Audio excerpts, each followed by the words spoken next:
تو اب جو کچھ میں کہنا چاہتا ہوں وہ شاید کچھ ایسا ہے کہ اگر ہم ایک غیر جانبدارانہ نظر سے دیکھیں تو شاید ہم میں سے بہت سے لوگ وہ سپرفیشلسٹ سے ہیں.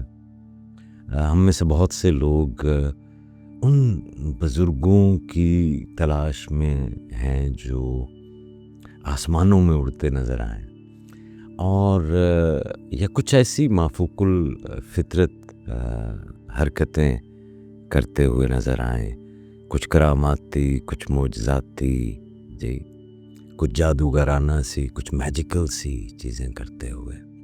اور اس مائنڈ سیٹ کے ساتھ یعنی اس مسٹک سپرفیشلسٹ توہم پرستانہ سے ایک دماغ کے ساتھ جب ہم دیکھتے ہیں تو ہمیں وہ مررز ان دا ڈسٹ، اس زمین پر گرد میں رکھے جو آئینے ہیں، ان آئینوں کو نظر انداز کر دیتے ہیں.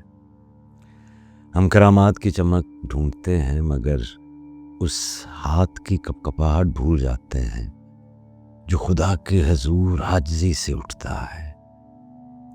بہت سوں کو کامل رہنماؤں کی روایتیں یاد ہیں مگر یہ یاد نہیں کہ وہی رہنما، وہی بزرگ روئے، لرزے، خون تھوکا. انہوں نے نہ کمال کا دعویٰ کیا، نہ مرتبے کا راگ الاپا. ان کی اصل قوت اس ہمبلنس میں تھی، اس انکسار میں تھی، نمائش میں نہیں تھی. اور ہرگز ایسا نہیں، ایسی روحانیت میں جو سہل ہو، جو ٹرانزیکشنل ہو، جو سوداگرانہ ہو، لین دین پر مبنی ہو. الوہی حقیقت کو لاکھوں پیروکاروں کی ضرورت نہیں ہوتی، اس کو اتنے پیروکار درکار ہی نہیں، اسے صرف ظرف درکار ہے. وہ دل جو خالی ہونا سیکھ لے، جو ماں سوا اللہ کے اپنے دل پر کچھ نہ رہنے دے، جو تعریف کے طالب نہ رہیں. تصوف کب یہ کہتا ہے کہ میرے پیچھے آؤ جی، اور کب یہ کہتا ہے کہ یہ سنواتا ہے کہ وہ سنو جو میں تمہیں کہہ رہا ہوں. تصوف اور صوفی تو ہمیشہ یہ کہتے ہیں کہ وہ سنو جو تمہارے باطن میں پہلے سے ہی گونج رہا ہے.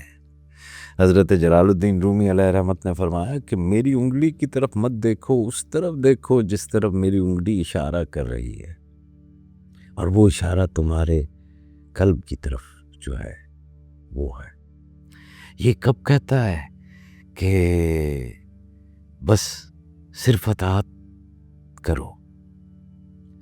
یہ کہتا ہے کہ اطاعت کرو مگر جاگو، سنو اور اپنے ضمیر سے جھوٹ کہنا چھوڑ دو.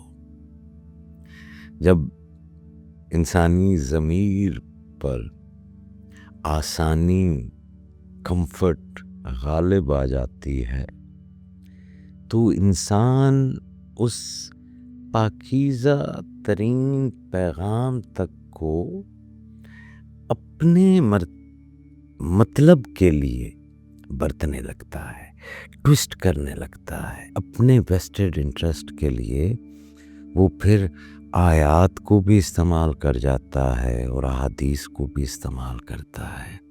جہاں راستہ نہیں ہوتا وہاں وہ چور دروازہ تراشا جاتا ہے، اور جہاں اخلاص سے قدم رکھنا ہو یہ وہاں تنتنے سے فرش بچھاتا ہے.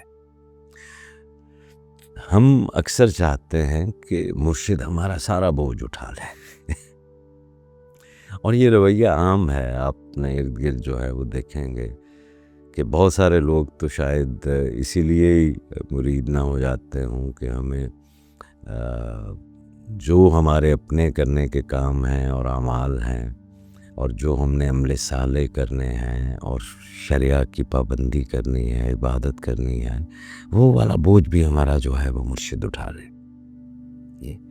ہم یہ چاہتے ہیں کہ وہ اللہ کی بادشاہی میں ہمیں بلند مقام دلا دے، مگر کم لوگ ہیں جو اپنی روح کے چراغ کو پھر سے روشن کریں یا محبت کے کسی باغ میں خاموش گوشے کو اپنا بسیرا بنائیں.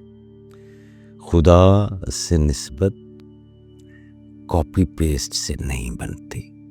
یہ ڈی جنریٹڈ ریچولز جو آپ صرف کر ہی رہے ہیں صرف اس لیے کہ آپ نے چند اور لوگوں کو ایسا کرتے دیکھا ہے، تو یہ نہیں ہوتا ایسا.